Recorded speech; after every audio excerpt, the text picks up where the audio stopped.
गोष्ट असते. नील आर्मस्ट्रॉंग दुसरा जो आला, दुसरा चंद्रावर जो उतरला होता त्याचं नाव होतं बज ऑल्ड्रिन.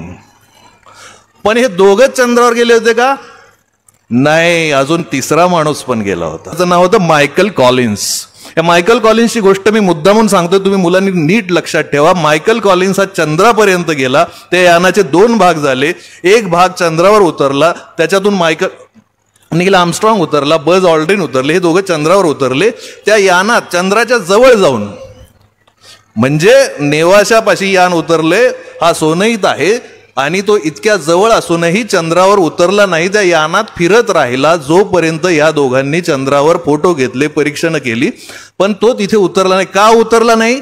कारण त्याला ह्या दोघांना घेऊन परत पृथ्वीवर यायचं होतं. ते यान तसं फिरतं ठेवायचं होतं, ते यान चालू राहिलं पाहिजे होतं. हे दोघं परत येणं हे सगळ्यात महत्वाचं होतं आणि ती सगळ्यात मोठी जबाबदारी होती मायकल कॉलिन्सवर. चंद्राच्या एवढं जवळ जाऊन एवढा मोठा विक्रम त्याच्या नावावर झाला असता, चंद्रावर पाय ठेवला असता. तर आपल्याकडचं कोणी पाठवलं असतं तर म्हणलं असं गपचूप एकदा चक्कर मारून येतो. पण शिस्त म्हणजे शिस्त, कारण एवढी मोठी मोहीम त्याला सांभाळायची होती. तो त्या दोघांना घेऊन परत पृथ्वीवर आला. त्याची ओळख जगभर अशी चेष्टेने लोक म्हणतात की चंद्रावर न गेलेला माणूस. पण त्याची चेष्टा करण्यापेक्षा मला तो महत्वाचा माणूस वाटतो की श्रेयाचा विचार न, क्रेडिटचा विचार केला नाही त्याने त्या 2 माणसांना जबाबदारीने आपल्याकडे पुन्हा पृथ्वीवर घेऊन आला. हे मला वाटतं सगळ्यात महत्वाची गोष्ट.